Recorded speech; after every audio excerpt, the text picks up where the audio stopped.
Assalamualaikum warahmatullahi wabarakatuh. Halo semuanya, perkenalkan nama saya Trizahra Tazkira dari Prodi Bimbingan dan Konseling kelas B, jurusan Psikologi Pendidikan dan Bimbingan Universitas Negeri Makassar.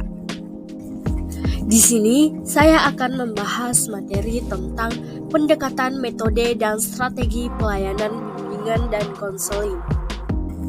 Di sini saya akan membahas materi pertama, yaitu tentang pendekatan pelayanan bimbingan dan konseling. Menurut Syamsuddin Jendika 2005, pendekatan bimbingan dan konseling ada 4 macam, yaitu pendekatan krisis, pendekatan remedial, pendekatan preventif, dan pendekatan perkembangan. Adapun yang pertama yang saya akan jelaskan adalah pendekatan krisis. Pendekatan krisis adalah usaha bimbingan dan konseling yang diarahkan kepada individu yang mengalami krisis. Tujuan bimbingan dan konseling dengan pendekatan ini ialah untuk mengatasi krisis atau berbagai persoalan yang dialami individu. Pelayanan bimbingan dan konseling dengan pendekatan ini biasanya dalam praktiknya guru bimbingan atau konselor menunggu klien yang datang, terus mereka memberikan bantuan sesuai dengan krisis yang dirasakan oleh klien. Yang kedua adalah pendekatan remedial. Pendekatan remedial ialah usaha bimbingan dan konseling yang diarahkan kepada individu yang mengalami kesusahan. Tujuan bimbingan dan konseling dalam pendekatan ini ialah untuk menghilangkan berbagai kesusahan yang dialami oleh individu. Fokus bimbingan dan konseling dalam pendekatan ini adalah kelemahan-kelemahan individu yang seterusnya berupaya untuk memperbaikinya. Yang ketiga adalah pendekatan preventif. Pendekatan preventif ialah usaha bimbingan dan konseling yang diarahkan untuk mengantisipasi berbagai persoalan umum dan mencoba mencegah supaya tidak sampai terjadi kepada individu. Guru bimbingan berupaya memberi pengetahuan dan keterampilan untuk menghindari masalah tersebut. Pendekatan ini tidak didasari oleh teori tertentu, sehingga dapat dikatakan bahwa pendekatan ini mempunyai banyak teknik terapi tetapi sedikit konsep. Dan yang keempat adalah pendekatan perkembangan.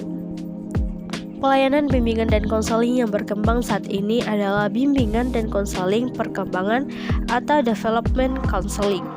Visi bimbingan dan konseling ialah edukatif, pengembangan, dan outreach. Edukatif karena fokus pelayanan bimbingan dan konseling kepada pencegahan dan pengembangan. Pengembangan karena tujuan utama pelayanan bimbingan dan konseling adalah perkembangan optimal, dan strategi utama usaha bimbingan dan konseling ialah memberikan kemudahan perkembangan bagi individu melalui perekayasaan lingkungan perkembangan. Outreach karena sasaran populasi pelayanan bimbingan dan konseling tidak terbatas kepada individu yang bermasalah saja, tetapi mencakupi ragam dimensi masalah, target intervensi, setting, metode, dan lamanya waktu layanan. Teknik pelayanan yang digunakan adalah pelayanan bimbingan dan konseling adalah pembelajaran, pertukaran informasi, bermain peran, tutorial, dan konseling. Materi selanjutnya adalah metode bimbingan kelompok atau group guidance. Cara ini dilakukan untuk membantu siswa atau klien memecahkan masalah melalui kegiatan kelompok.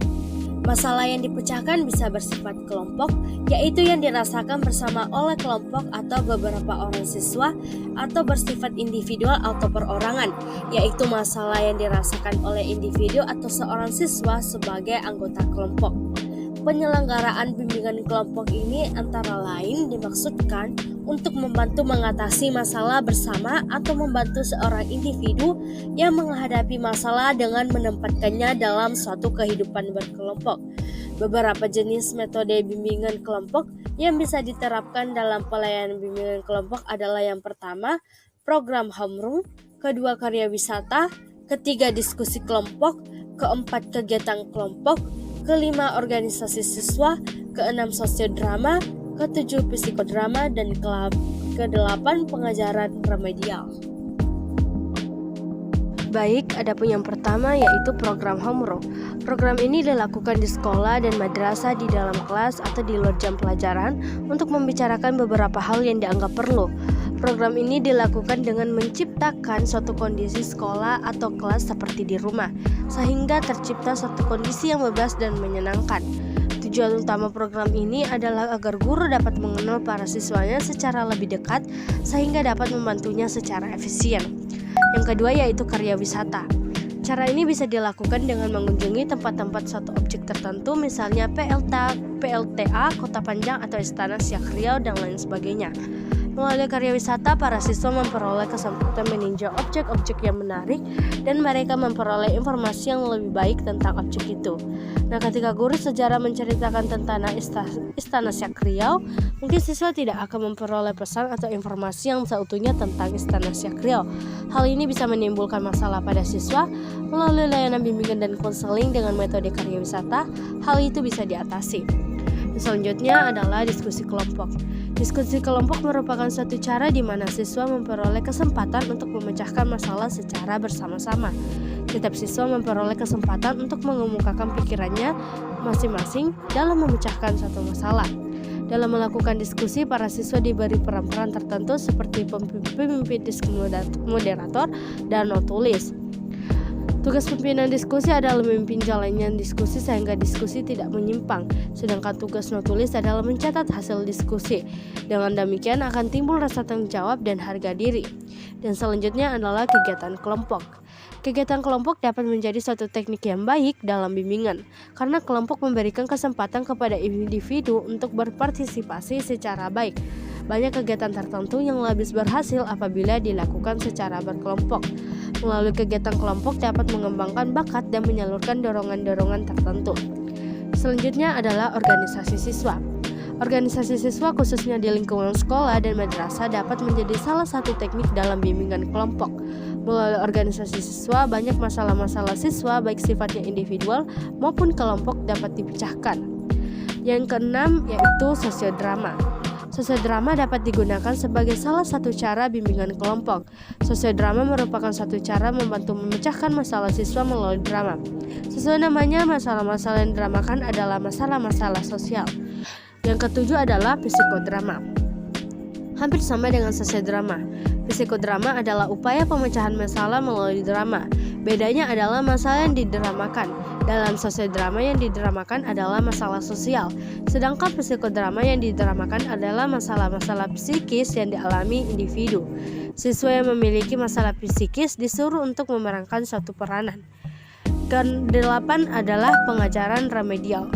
Pengajaran remedial atau remedial teaching merupakan suatu bentuk pembelajaran yang diberikan kepada seorang atau beberapa orang siswa untuk membantu kesulitan belajar yang dihadapinya. Pengajaran remedial merupakan salah satu teknik pemberian bimbingan yang dapat dilakukan secara individual maupun kelompok tergantung kesulitan belajar yang dihadapi siswa. Apabila kesulitan itu dihadapi oleh beberapa orang atau satu kelompok, maka sebaiknya diberikan secara kelompok. Tetapi apabila kesulitan belajar itu hanya dialami oleh seorang siswa saja, maka sebaiknya diberikan secara individual. Selanjutnya adalah metode bimbingan individual atau individual guidance. Seperti telah disebutkan dalam bab terdahulu bahwa konseling merupakan salah satu teknik bimbingan. Melalui metode ini, upaya pemberian bantuan diberikan secara individual dan langsung bertatap muka atau berkomunikasi antara pembimbing konselor dengan siswa klien. Dengan perkataan lain, pemberian bantuan dilakukan melalui hubungan yang bersifat face-to-face relationship atau hubungan empat mata yang dilaksanakan dengan wawancara antara pembimbing, konselor dengan siswa atau klien. Masalah-masalah yang dipecahkan melalui teknik konseling adalah masalah-masalah yang bersifat pribadi.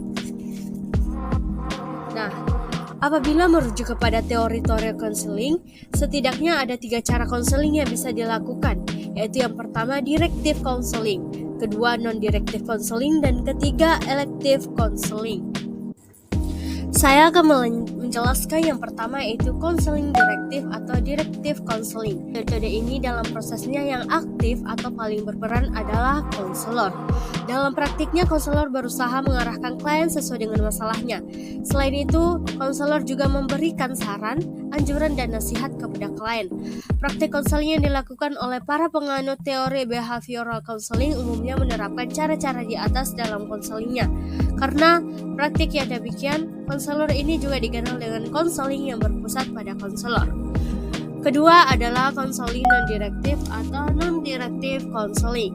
Seperti telah disebutkan di atas, konseling non-direktif atau konseling yang berpusat pada siswa muncul akibat kritik terhadap konseling direktif atau konseling berpusat pada konselor.